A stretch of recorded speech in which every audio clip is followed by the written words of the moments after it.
आप सभी को मेरा नमस्कार। जैसा कि मैंने आपको अपनी पिछली वीडियो में बताया था कि मेरे साथ वो रहस्यमय घटनाएं मेरे बेटे के 3 साल के बाद होने के बाद शुरू हुई और उसके बाद उसे 5 साल बाद दूसरा एक्सपीरियंस हुआ। उसके बाद जब मेरा बेटा 12 साल का हुआ, उसके बाद 2019 के अप्रैल मंथ की बात है। एक दिन वह पूजा करने के लिए कमरे में गया तो उसे उस कमरे में कोई इंसान बैठा हुआ दिखाई दिया। हमारे कमरे में एक कुर्सी रखी हुई है, उस पे उसे वह इंसान बैठा हुआ दिखाई दिया। मेरा बेटा बहुत डर गया और उसने आकर मुझे सारी बात बताई। मैंने उससे कई बार कहा कि शायद तुझे वहम हुआ होगा, लेकिन वो मना करता रहा। अब वह इतना भी छोटा नहीं था कि मैं उसकी इस बात को इग्नोर करती। मैंने उससे उसके बारे में पूछा तो उसने उसके कपड़े बताए कि उसने क्या पहना हुआ था और वह कैसा दिखता था। उसका हल्का सा डिस्क्रिप्शन उसने बताया क्योंकि वह उसे महज 6 सेकंड के लिए ही देख सका था।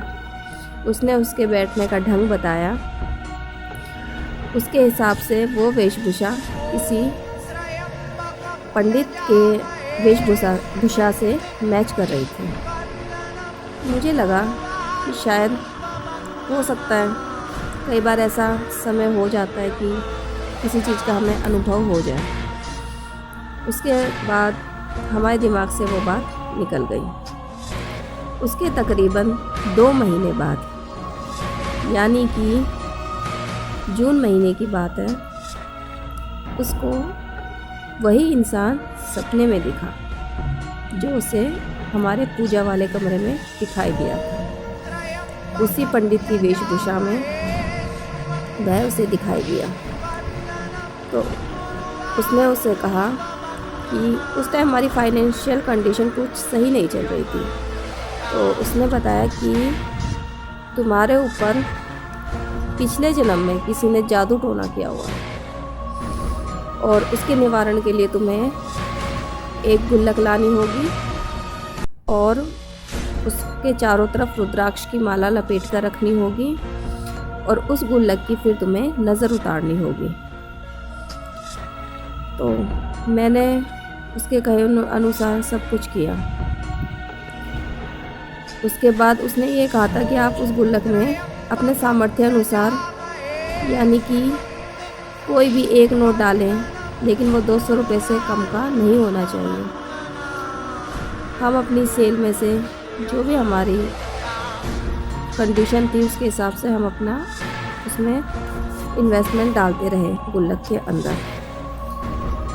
समय बीतता रहा, उसको वह इंसान दिखता रहा और फिर उसने जो कुछ दिनों बाद वह उसे अपसेट दिखा सपने में।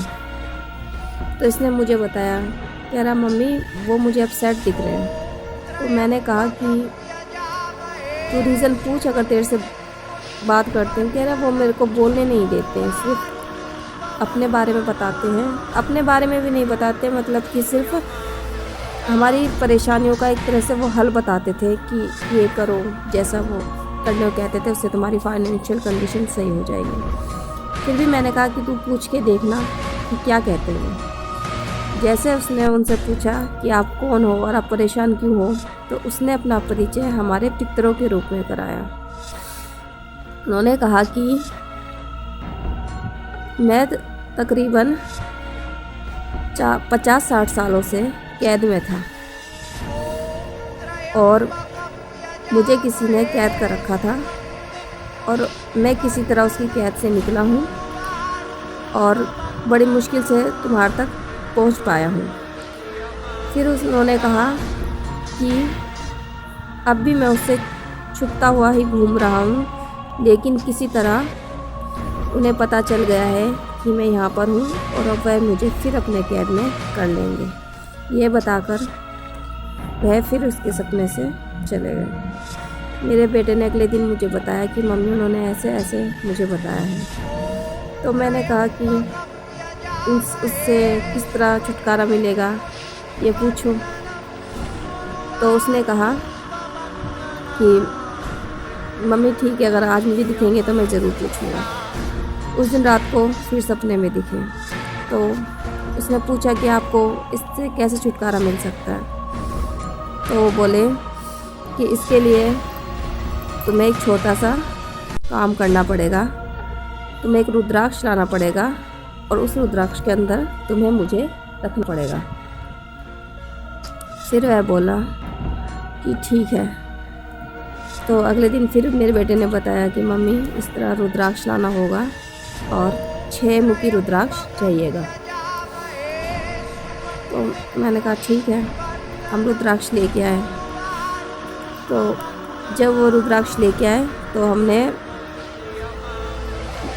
अनुभव किया कि मतलब कि उन्होंने कहा था कि वो रुद्राक्ष मेरे बेटे को बोला कि तुझे अपने पास ही रखना होगा, क्योंकि मैं तेरे पास ही मैं उसमें रह के तेरी भी रक्षा करूँगा, क्योंकि तू मुझे बचा रहा है तो तेरे पे भी अटैक कर सकती है। ये मैंने कहा चल ठीक है, रख अपने पास रुद्राक्ष को। जिस दिन पहले दिन रुद्राक्ष इसने अपनी जेब में रखा तो मैंने खुद अपनी आंखों से देखा कि वो रुद्राक्ष इसकी शर्ट की पॉकेट में काफ़ी ऊंचे तक आ रहा था। 1-2 बार तो इसकी जेब से निकलकर गिर भी गया। अब ये भी काफ़ी डर गया और हम भी काफ़ी डर गए। उसके बाद उन्होंने ये कहा था कि रात को जब तुम मुझे रखो तो किसी डब्बे के अंदर बंद करके रखना, क्योंकि वो रात को मुझ पर अटैक ज़रूर करेगी। तो हमने वैसा ही किया। हमने उसे एक लोहे के डब्बे के अंदर रख दिया। अब रात को हमारी भी कंडीशन काफ़ी ख़राब थी, क्योंकि हम खुद डर रहे थे कि पता नहीं क्या होगा, क्योंकि कुछ अजीब सी आवाज़ें हमें भी सुन रही थी। एक अजीब सा डर हमें भी लग रहा था। अब वो आवाज़ें हम श्योर नहीं कि मैं किस लिए सुन रही थी, किस वजह से सुन रही थी, पर एक डर हमारे मन में भी था कि पता नहीं आज की रात हमारे साथ क्या होगा। लेकिन किसी तरह वो रात निकल गई। तो अगले दिन फिर उन्होंने सपने में आके बताया कि तुम सब भी रुद्राक्ष धारण करो, अपने पास रखो, गले में पहन सकते हो तो गले में पहनो, क्योंकि तुम सबकी जान को खतरा है। तो हम सब ने भी रुद्राक्ष को धारण कर लिया। अब चाहे अपनी पॉकेट में रखा, जैसे कि मैं घर पे रहती थी मैं अपने साथ घर पे ही रखती थी, क्योंकि मैं घर से निकलती नहीं थी तो मैं अपने घर पे ही रखे रहती थी उसे। और मेरे बच्चे स्कूल जाते थे तो अपने स्कूल साथ लेके जाते थे, मेरे हस्बैंड जाते थे काम पे तो अपने साथ लेकर जाते थे। इस तरह हमारे दिन निकले।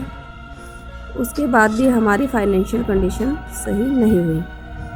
उसके बाद उन्होंने बताया कि मेरे 2 भाई और हैं, वो भी उसके कब्ज़े में हैं, लेकिन वो इतने नेगेटिव हैं कि वो तुम्हें हार्म पहुंचा सकते हैं, यानी आपको किसी भी तरह से वो हर्ट कर सकते हैं। तो उसके लिए आपको उन्हें पहले किसी तरह कब्ज़े में लेना होगा और उनकी नेगेटिविटी ख़त्म करनी होगी। तो उसके बाद हमारे साथ जो हुआ वो फिर मैं आपको अपने अगले एपिसोड में बताऊंगी। तो अगर आपको हमारा अगला एपिसोड देखना है तो इसे सब्सक्राइब करें, बेल आइकन को प्रेस करें, और अगर आपको हमारी ये वीडियो अच्छी लगती है तो लाइक करें, और हाँ, कमेंट करके अपने इस बारे में अपने विचार ज़रूर लिखें। तो हमारे नेक्स्ट वीडियो पे मैं आपको इसके बारे में अपने जीवन की अगली घटना ज़रूर बताऊंगी। Till then, bye.